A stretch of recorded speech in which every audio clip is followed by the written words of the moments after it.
Several key service providers who make the National Health Insurance Scheme work continue to challenge claims by government and the authorities at the National Health Insurance Authority that it has cleared a chunk of the arrears due them for services provided subscribers of the National Health Insurance Scheme. While the Association of Private Health Clinics, Christian Hospitals and the Medical Superintendent Group all say they have not received the supposed payment and are currently struggling to stay afloat. Some of the hospitals are still complaining non-payment of their NHIS claims is affecting healthcare delivery and also threatened to revert to cash and carry if the debts were not paid soon. Well, both President Akufo-Addo and the Health Minister Kweku Agyeman-Manu only recently stated that government had cleared virtually all the arrears, but the President of the Medical Superintendent Group, Dr. Joseph Kojo-Tambil, said if government insists the NHIS debts had been paid, then they have not received them. The situation is that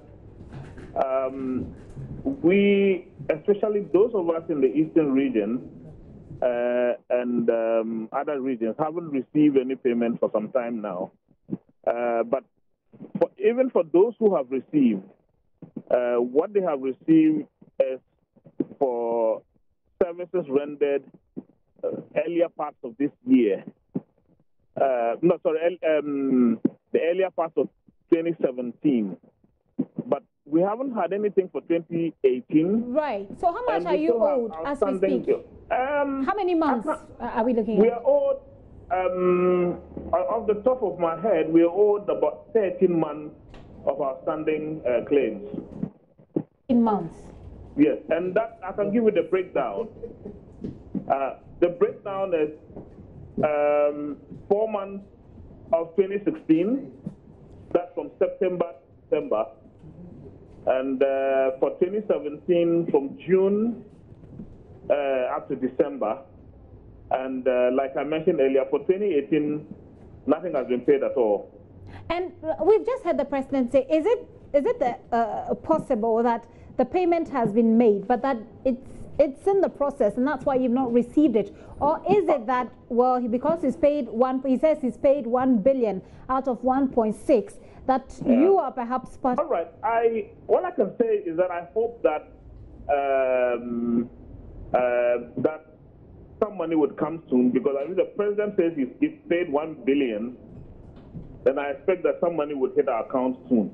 Okay. But but have you made checks? Let's put things in the right perspective. Please. Okay. Before the NPP government took office, we were told that the NHIS owed a total amount of 1.2 billion. Okay. Okay. I suppose it is a part of that the President has advanced money towards paying. Okay, so I think it is that 1.2 billion that they've cleared. What they came in office. So what's in arrears is still outstanding. Yeah, but even what the presidency talked about hasn't hit our accounts yet. I hope that in the next few days to weeks it might hit our accounts. Meanwhile, Chief Executive of the National Health Insurance Authority, Dr. Emmanuel Yawano, insists the authority has since expended some 1.6 billion Ghana cedis as payment to service providers under the National Health Insurance Scheme. Dr. Ano said health facilities that have since not received payment should approach the authority before the end of May. Let us take it case by case. Somebody says, I represent this union. I am from this particular hospital. I have not been paid for 1.5 years. Let them name the hospital, and then let me interrogate it and see why he's not been paid for 1.5 years. It is not possible. It is not possible. And then because of the different areas where they submit and the lateness of their own submission, and the fact that there are other areas also that we are considering changing the formula of their payment. Chip compounds, health centers, maternity centers. We are moving their direct payment from NHIS now to Ghana Health Service, because there have been debates about Ghana Health Service being their parent company, more or less. They are subsidiaries of the parent company. They also not being in tune with how much we've been paying them, what they are using the IGF for. There's a whole thinking of changing that with the support of the World Bank to move that payment to Ghana Health Service. So for the whole of this year like this, we haven't paid them. All money due to be paid to CHIP compounds, health centers, maternity units is being routed through Ghana Health Service. So these changes are all going on. So when people say they've not been paid, and these claims are outstanding more than 6 months, let them give us the evidence, let us interrogate it, and if it is genuine, the money is there to pay them. That's not an issue at all. Okay, so just to be clear, out of the 1.2 billion, how much exactly has been paid, and how many hospitals have then received their payments? Majority of the hospitals have received their payments.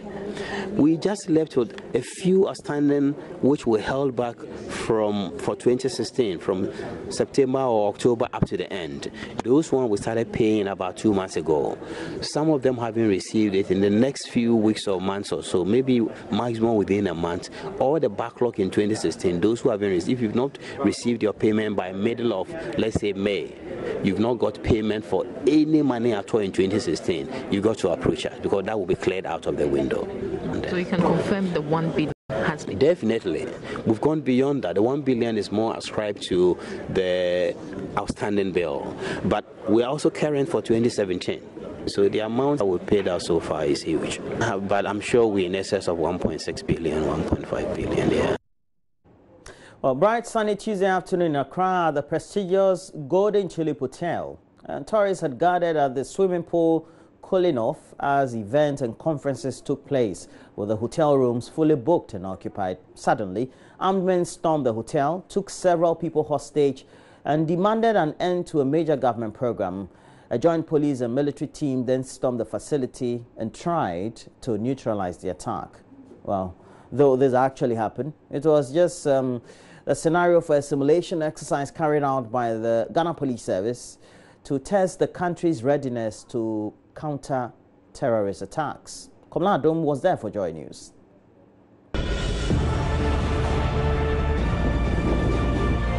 A typical terror attack at a top-level hotel in the Ghanaian capital, Accra.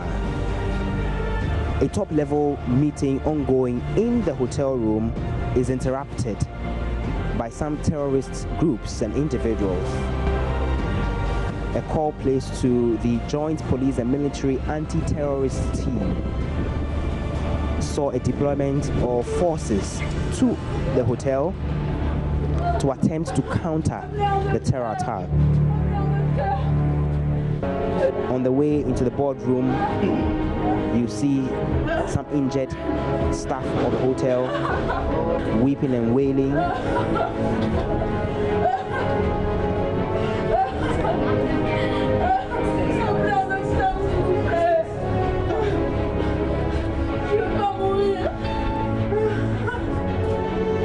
The rest of the team proceed to the boardroom and repel or quell the attack.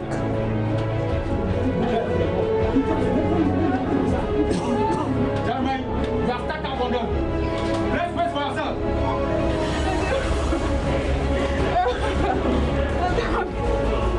After the rescue of some of the hostages, quick interviews with a joint police and military team reveal 2 or 3 of the members of a terror group holding a yellow box are ahead saying they are not going to relent, they are not going to back down unless a certain authority yields to their demands.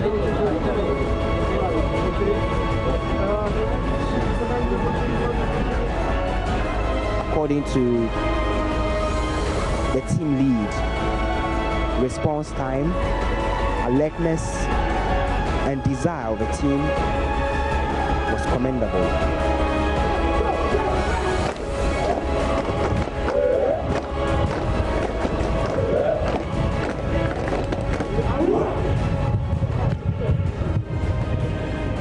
And the posture that you have really put up today, to anybody who has that evil mind he would think twice before maybe even coming to perpetrate it. So it serves, this simulation exercise which we have put in place today would serve as a deterrent to anybody. That is, we are prepared to be able to face you anywhere at any time.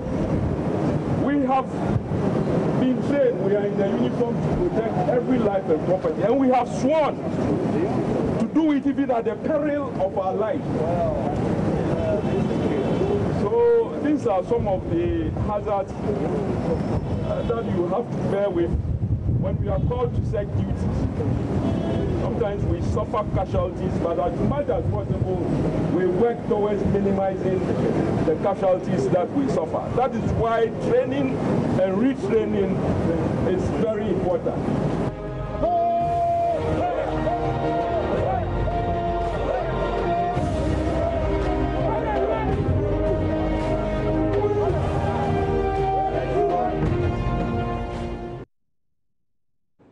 Well, we're safe now, aren't we? Just think about it.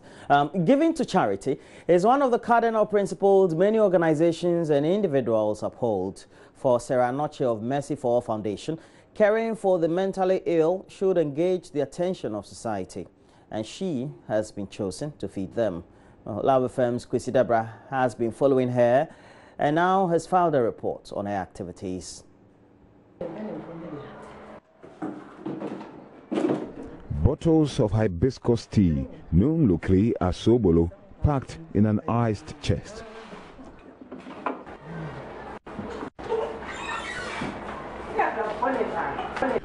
Already packed are packs of rice and sachet water. They aren't meant for a wedding or any social event, but for mental patients on the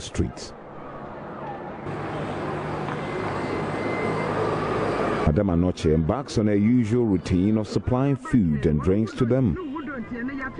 It promises to be a busy day as the journey begins. Though she targets selected places, stopping on the way to serve people is inevitable.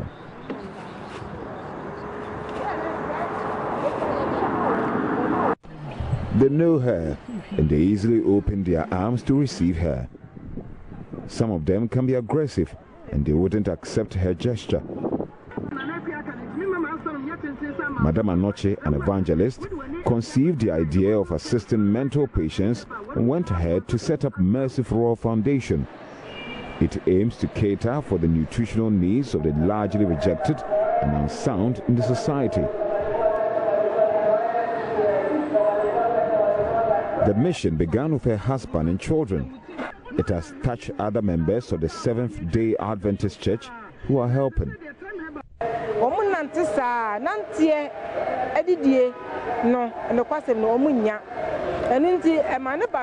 During my evangelism, God opened my eyes to this mission, she says.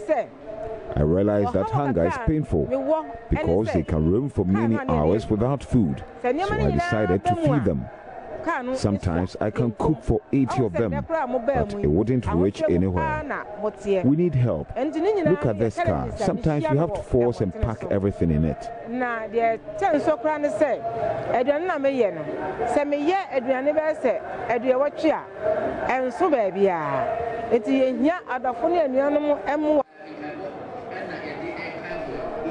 Sarah envisages a shelter in the coming years. She believes this will assuage the danger they pose to public safety on a daily basis. Reporting for JoyNews, Kwesi Deborah.